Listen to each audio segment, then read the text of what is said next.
Tonight, we journey across oceans and through quiet villages, guided by a man whose heart was full of courage, curiosity, and faith.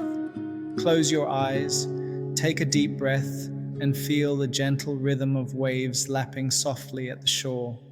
Imagine candlelight flickering, shadows dancing slowly, and stars twinkling above, distant lanterns guiding us forward. As you settle into calm, let your mind drift with the story of this remarkable man.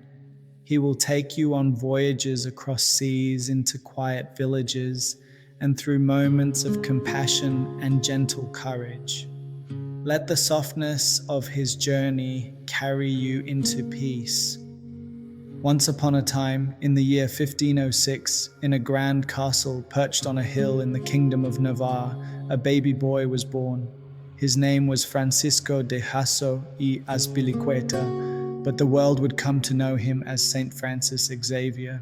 The castle where Francis lived had tall stone towers that reached toward the sky, and from the highest window, young Francis could see rolling green hills, farms with sheep dotting the landscape, and roads that wound like ribbons into the distance. "Where do those roads go, Mother?" little Francis would ask. "They go everywhere, my son," his mother would say, stroking his dark hair, "to lands near and far, to places we can only dream about." Francis had 4 older brothers and 2 sisters, and life in the castle was filled with lessons and play. He learned to read Latin and Spanish, to ride horses across the countryside, and to pray in the castle chapel where candlelight flickered against stone walls. But when Francis was 9 years old, something terrible happened. Soldiers came marching over the hills, armies from Spain and France fighting over who should rule Navarre. The peaceful kingdom was caught in the middle, and the Xavier castle itself was attacked. Parts of the walls were torn down, and Francis's father grew sick with worry and grief. "Why must people fight?" Francis asked his mother as they heard the distant sounds of battle. "Because they forget that we are all children of God," she answered sadly. "They forget that love is stronger than any sword." Young Francis never forgot those words. As he grew into a tall, clever teenager, he watched his proud family lose their wealth and power. The castle walls, once so strong, now had gaps where the stones had been knocked down. But something grew in Francis's heart during those difficult years, a question that wouldn't leave him alone. What is my life meant for? When Francis turned 19, his mother made a difficult decision. "You must go to Paris," she told him, "to the university there. Learn, grow, and make something of yourself. Our family name may be broken, but your spirit is not." And so, with a small bag of belongings and a heart full of dreams, Francis Xavier left the broken castle and began the long journey to Paris. Paris, what a city it was! The narrow streets buzzed with students from every corner of Europe, speaking a dozen different languages. The University of Paris was the most famous school in the world, and Francis Xavier walked through its ancient doors with his head held high. He was proud, our Francis. Oh yes, very proud. He was smart, perhaps the smartest student in his classes, and he knew it. He wore fine clothes when he could afford them, spoke eloquently, and dreamed of becoming a great philosopher and teacher. "I will be famous," he told himself. "I will restore honor to my family name." Francis shared a room with 2 other students in a drafty building near the university. He studied philosophy, debated with his professors, and slowly built a reputation as a brilliant young scholar. The candles in his room burned late into the night as he read Aristotle and wrote his own philosophical arguments. But then, one autumn day in 1529, a new roommate arrived. His name was Pierre Favre, a gentle, kind young man who quickly became Francis's friend, and Pierre brought with him another man, someone older, with a limp and piercing eyes that seemed to see right through you. Francis, Pierre said, "This is Ignatius of Loyola. He'll be staying with us."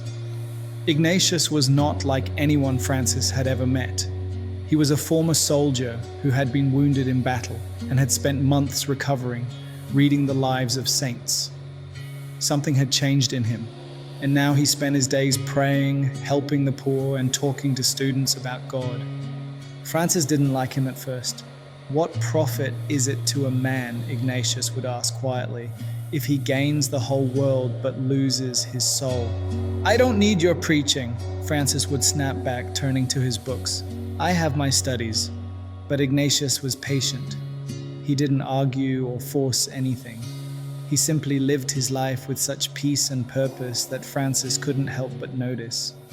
When Ignatius gave away his food to beggars, when he prayed in the cold chapel before dawn, when he spoke with such certainty about God's love, something in Francis's heart began to stir. The question came back, what is my life meant for?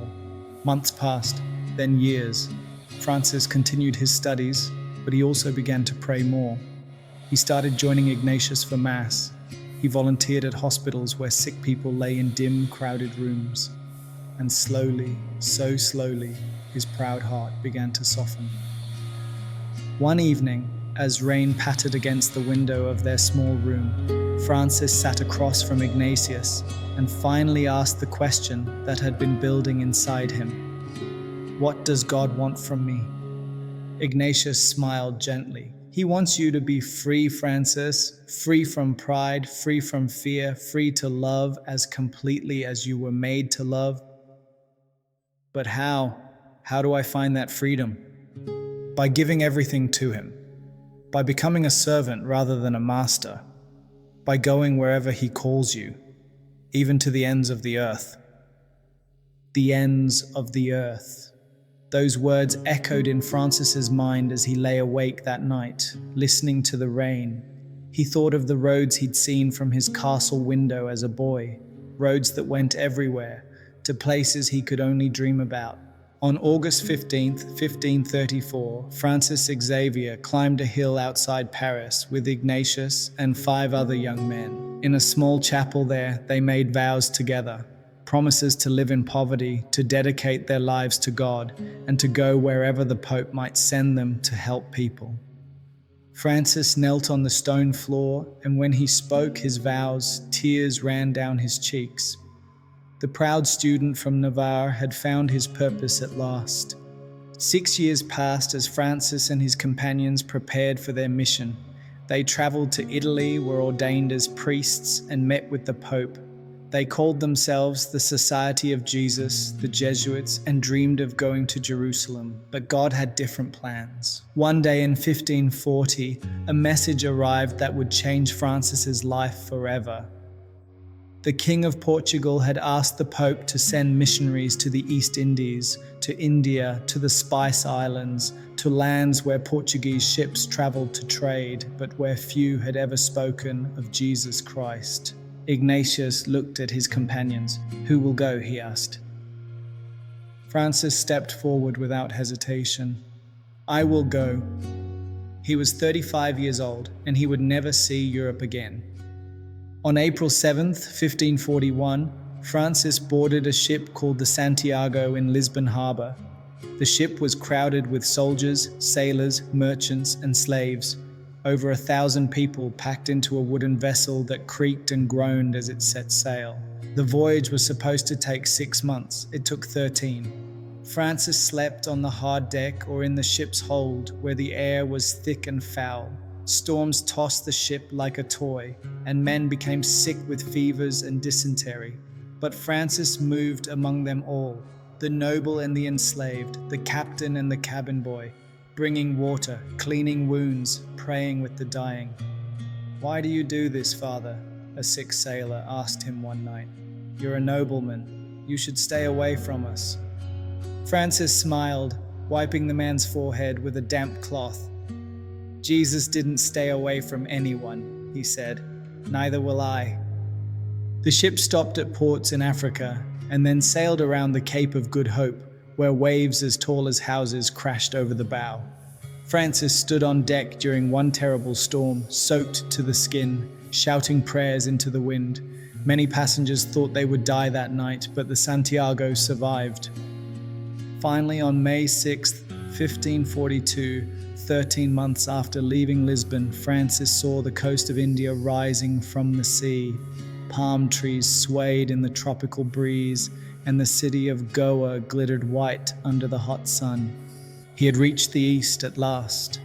Goa was unlike anything Francis had ever seen. The Portuguese colonists lived in grand houses, but just beyond their walls were bustling markets where people spoke languages Francis had never heard: Tamil, Konkani, Malayalam. The air smelled of spices, incense, and the sea, but Francis quickly saw that something was wrong. The Portuguese Christians in Goa lived no differently than they had in Europe. They kept slaves, fought over money, and seemed to have forgotten why they were Christians at all. "This is not what I came for," Francis said quietly to himself. After only a few months, he left the city and traveled south along the coast to a region called the Pearl Fishery Coast. Here, the Paravas, a fishing people who had converted to Christianity years earlier, lived in small villages of palm thatch huts. They dove for pearls in the dangerous waters, but no one had ever taught them what being Christian truly meant. They'd been baptized, but that was all. Francis walked into these villages with a small bag containing a crucifix, a breviary for prayers, and not much else. He wore a simple black robe that quickly became worn and stained with salt and sand. The Paravas welcomed him cautiously at first. This strange white man with the kind eyes, who was he? What did he want? But Francis didn't want anything from them. He wanted to give them something: love. He gathered the children first. Every morning and evening, he would ring a little bell, and children would come running from all directions. He taught them prayers set to simple tunes, melodies they could sing while working or playing. The most important one went like this: "God made the world and everything in it. God loves you more than you can imagine. Jesus came to show us how to love." The children sang these prayers in Tamil, and soon their parents were singing them too. Francis would walk from village to village, bell ringing, children following like a parade of joy. But he did more than teach. When people were sick, he cared for them. When storms damaged their boats, he helped repair them. When they were hungry, he shared whatever he had. At night, he slept on the ground outside their huts, looking up at the stars. One day, a group of pearl divers came to him with worry on their faces. "Father Francis," they said, "raiders from the mainland sometimes attack our villages. They steal our children and sell them as slaves. We are afraid." Francis's face grew stern. "No one will harm you if I can help it," he said. He wrote letters to Portuguese officials, demanding protection for the Paravas. He even stood physically between raiders and villages when attacks came, his arms spread wide, shouting that they would have to kill him first. The raiders, seeing this fearless priest, often turned away. For 3 years, Francis lived among the Paravas, walking from village to village, teaching, healing, protecting. He baptized thousands of people, not just with water, but with genuine love and care. The Paravas called him their father, their friend, their protector. But Francis could feel something stirring in his heart, a call to go further, to places no European had ever taken the gospel. In 1545, Francis heard about islands to the east called the Moluccas, or the Spice Islands. Few Europeans had been there, and those who went were only interested in trading for cloves and nutmeg, not in the people who lived there. "I must go," Francis told his companions, and so he did. The journey took him through waters filled with pirates and treacherous currents. His ship was small and leaked constantly, but Francis arrived in the islands of Amboina and Ternate, where he found communities living in jungles so thick that sunlight barely reached the ground. The people spoke languages he didn't know, but Francis learned a wonderful truth: love needs no translation. He would sit with villagers, eating their food even when it seemed strange to him, playing with their children, helping them plant rice or fish. Slowly, he learned their words, and they learned his. He created simple catechisms, question and answer books about faith, and taught them patiently. In one village, a chief came to Francis with suspicion. "Why are you here?" he demanded. "Other white men come only to take from us. What will you take?" Francis looked him in the eye. "I come only to give," he said. "I bring a message that there is a God who made you, who knows your name, who loves you more than the stars love the night sky." The chief was silent for a long moment. Then he said, "Show me this God." And Francis tried, not with words alone, but with his life. He lived among them in their simple huts. When a plague of fever swept through the village, he stayed and cared for the sick when he could have fled. When food was scarce, he went hungry so children could eat. The chief and many in his village eventually asked to be baptized, but not everything was peaceful. In some islands, tribal warfare was common, and people were suspicious of outsiders. Once Francis arrived in a village just after a battle. Bodies lay in the clearing, and the survivors were filled with rage and grief. Francis walked into the center of the village and knelt down. He began to pray aloud, tears streaming down his face. He prayed for the dead, for the wounded, for the angry, for peace. The warriors stood around him, weapons in hand, not knowing what to make of this strange man weeping for their enemies. But something in his tears disarmed them. Slowly, they lowered their spears. Years passed. Francis traveled from island to island, always moving, always teaching, always loving. He faced storms at sea, tropical diseases, hunger, and exhaustion. His letters back to Ignatius in Europe spoke of both joy and struggle. "The work is endless and I am only one man, but God gives me strength. When I see someone understand God's love for the first time, when I see enemies forgive each other, when I see children laughing and singing prayers, I know this is where I'm meant to be." But there was one place that called to Francis more than any other. He had met a Japanese man named Anjiro in India, and Anjiro had told him stories of Japan, a land of great culture, learning, and honor, where no European missionary had ever succeeded in staying. "I must go to Japan," Francis declared. His companions tried to dissuade him. "It's too dangerous. The Japanese don't welcome foreigners. The journey is too long." But Francis had learned long ago that God's call was more important than safety. On August 15th, 1549, exactly 15 years after he'd made his vows in that chapel outside Paris, Francis Xavier arrived in Japan. He stepped off the Chinese junk that had brought him and stood on the shore of Kagoshima in southern Japan. Everything was different here. The people dressed in elegant kimonos, their cities were organized and clean, and they had a complex culture with centuries of tradition. They were also highly intelligent and asked questions that challenged Francis like never before. He quickly realized his approach would need to change.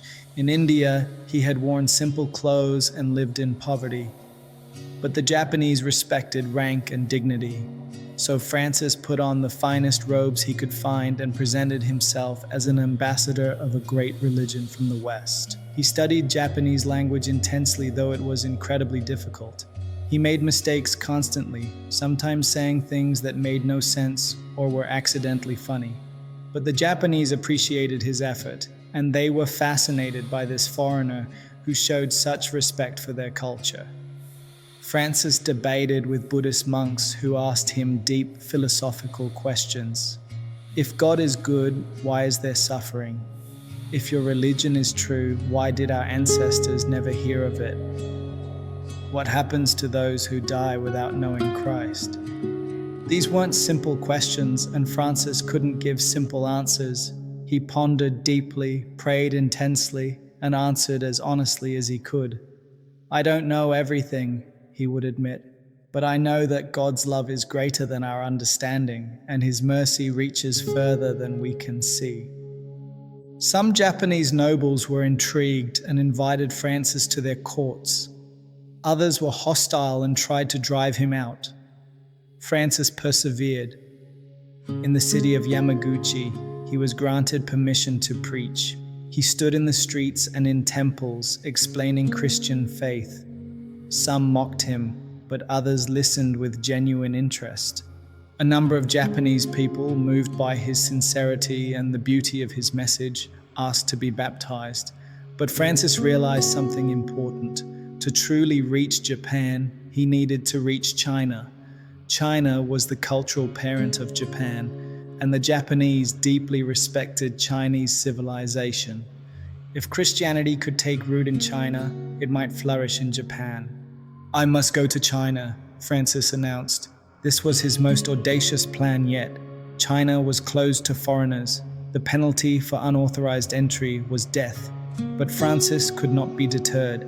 By 1552, Francis Xavier was 46 years old. He had been traveling and preaching in Asia for 11 years without rest. His health was failing, his body worn out by tropical diseases, poor food, and constant journeys. His black robe was patched and faded, and his face was lined with exhaustion. But his eyes still burned with that same fire that had first ignited in Paris so many years ago. He managed to get passage on a Portuguese ship heading toward China. The captain was willing to try to smuggle him onto the mainland, even though they both knew the risk.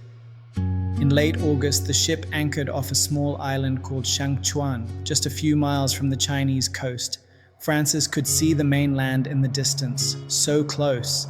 The country he'd dreamed of reaching, where millions had never heard of Christ, was right there. But the captain grew fearful. The Chinese authorities were watching. The risks were too high. "I'm sorry, Father," he said. "I cannot take you further." Francis stayed on the island, living in a small hut, waiting for another ship, another opportunity. Days turned into weeks. The weather grew cold, unusual for that tropical region. Francis developed a fever. He lay in his simple hut, attended by a Chinese Christian man named Anthony. Outside, the waves crashed against the shore. Inside, Francis drifted in and out of consciousness. In his fevered dreams, he saw visions of all the places he'd been: the castle of his childhood, the streets of Paris, the villages of India, the islands of the Spice Seas, the courts of Japan. He saw all the faces of the people he'd loved and taught. He saw roads stretching endlessly in every direction. "Did I do enough?" he whispered. "I never reached China. I never finished the work." But deep in his heart, a gentle voice seemed to answer. "You went where I sent you. You loved as I called you to love. You spent yourself completely. That is enough." On December 3rd, 1552, Francis Xavier died on that small island, his eyes fixed on the Chinese mainland he would never reach. He was alone except for Anthony, far from home, far from his family, far from his brother Jesuits. But he was not afraid, he was at peace. Now, you might think that's a sad ending to our story. Francis Xavier died on a lonely island, never reaching his final goal. But actually, it's not the end at all. It's a beginning. You see, the life Francis lived and the love he showed touched thousands of people.